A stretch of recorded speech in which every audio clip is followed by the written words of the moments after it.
Raphaël Lange, je travaille toujours en duo avec Angela De Tanico. Et on présente cette exposition qui s'appelle Perspective aussi au CRP.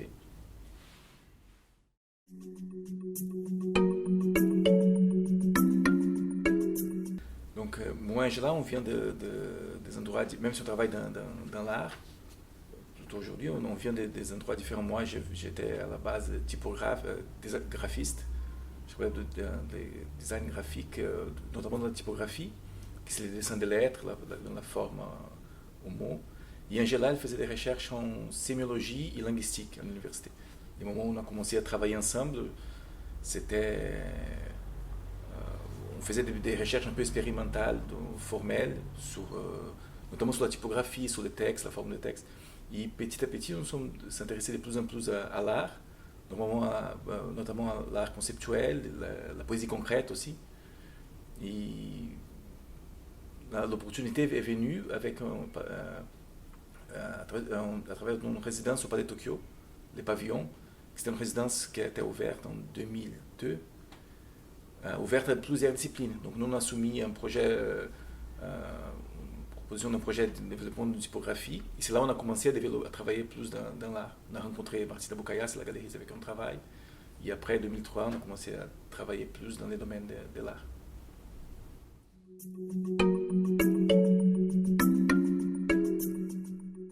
Notre travail c'était beaucoup lié au texte, vraiment au texte, à comment le projet d'Angela, le travail de la recherche d'Angela, c'était comment le texte et l'image créent du sens ensemble, notamment dans l'art, dans la publicité, même dans les médias en général.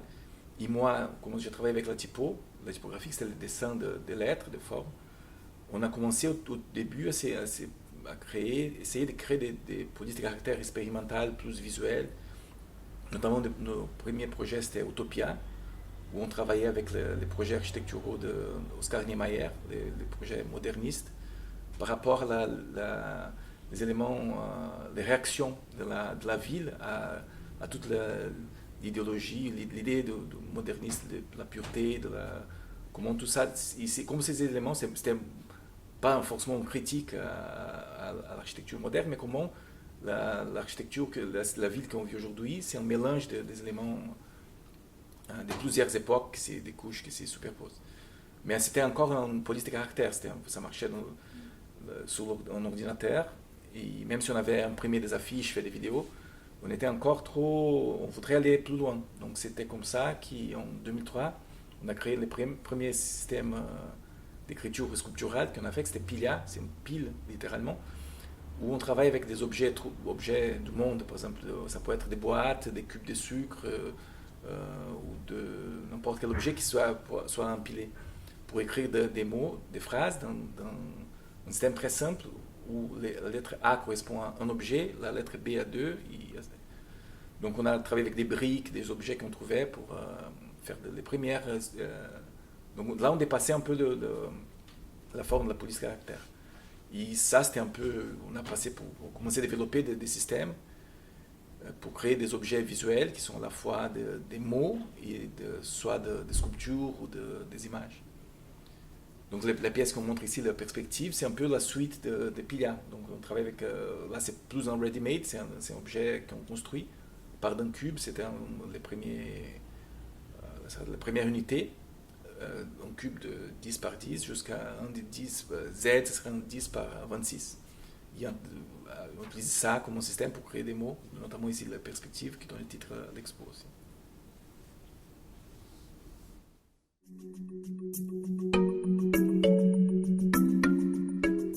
Donc nous, je crois que l'effet aussi qu'on travaille à deux, pour nous, on voit toujours les processus de création comme en sorte des jeux. Donc un amène une chose après l'autre. Donc c'est comme si on s'est lancé des défis, et après on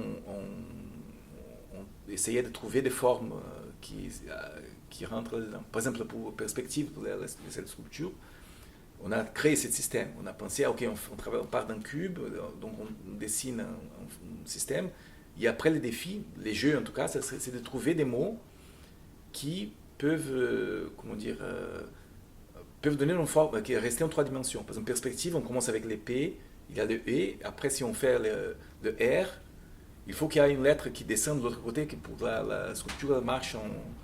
Donc il y a toujours une recherche, pour nous on s'amuse beaucoup en train de créer, donc ça, pour nous c'est toujours cet aspect ludique comme tu avais dit, c'est présent dans la création et j'espère aussi dans la réaction du public aussi, parce qu'on arrive, on voit parfois, par exemple, pour donner un exemple, on a fait en 2008 une exposition au Japon où on avait été invité pour présenter PILHA, ce système alphabétique. Comme c'était on avait présenté en portugais, en français, ils ont dit, comme c'est pour une audience internationale, une biennale au Japon, on pourrait faire en anglais. Mais nous, on s'est lancé des défis, on s'est dit non, c'est pas assez amusant, donc on s'est lancé le défi de traduire les systèmes pour la langue japonaise. On était très heureux de voir le public au Japon en train de découvrir et lire les systèmes. Donc c'est un jeu aussi d'abord entre nous de la création, mais aussi avec le public, parce que c'est toujours, ça demande un déchiffrement, un décodage.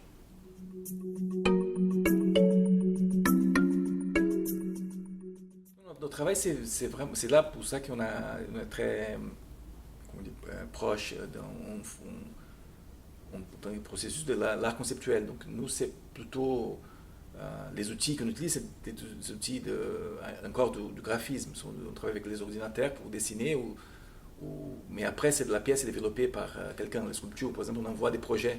C'est plus proche de la façon dont un architecte travaille. On fait des plans, on fait des projets. Mais on ne travaille pas forcément, nous, avec les matériels.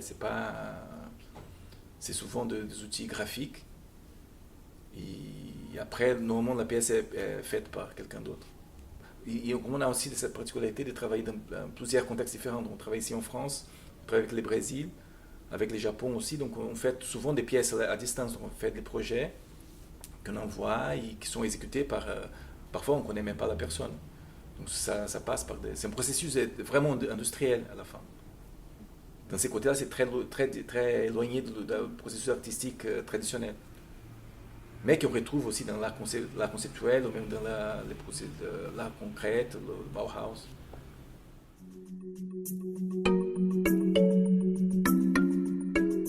Oui. Nous, c'était... il y a deux choses. D'abord, c'était l'endroit. Quand on a visité l'endroit, il y a cette architecture spécifique qui nous a plu beaucoup. Les murs un peu en diagonale. Ce qu'on aime bien, c'est que ça sort un peu du cadre classique d'un cube, d'une galerie un peu trop classique. On aime bien les sols. Et l'idée de travailler avec la perspective est venue un peu de ça, avec cette idée de mur en biais, du sol qui nous avait pensé aussi à les peintures de la Renaissance avec Piero da Francesca, avec les cadres comme ça. Et donc les mots perspective est venu d'abord. Et ça a donné un peu c'est le point de départ. Après, nous, on a pensé aussi, il y avait cette série d'images aussi qu'on appelle, c'est à la fois entre images et on appelle des poèmes visuels un peu. C'est des mots qui, par sa répétition, construisent des images. On a pensé aussi à l'histoire de l'endroit, que c'est un centre de photographie. Donc on a pensé aussi à travers cette histoire, à donner une importance plus grande à l'idée de l'image. Donc on travaille avec 3 photos qu'on avait prises pendant l'automne au Japon, quand on était en 2019, avant de venir ici. Ce sont des images de l'automne, donc il y a cette couleur très particulière de l'automne au Japon, qui c'est soit rouge, soit jaune. Donc ça nous donnait un peu les couleurs avec lesquelles on déploie dans l'expo. Et ces images, on a remplacé les pixels de l'image par des lettres qui écrivent les noms des couleurs. Donc c'est un peu cette idée que quand on voit un paysage, on décodifie un peu les couleurs, on pense au vert, au rouge, sauf que les couleurs ne sont pas présentes dans l'image, c'est des images en noir et blanc, et les couleurs sont présentes en tant que mots. C'était un peu cette idée. C'est aussi une référence aussi à toute l'histoire de la poésie visuelle qui nous inspire beaucoup, la poésie concrète brésilienne, ici en France aussi, il y a en Suisse, il y en a au Japon aussi. Donc c'était un peu, les images font écho à ça.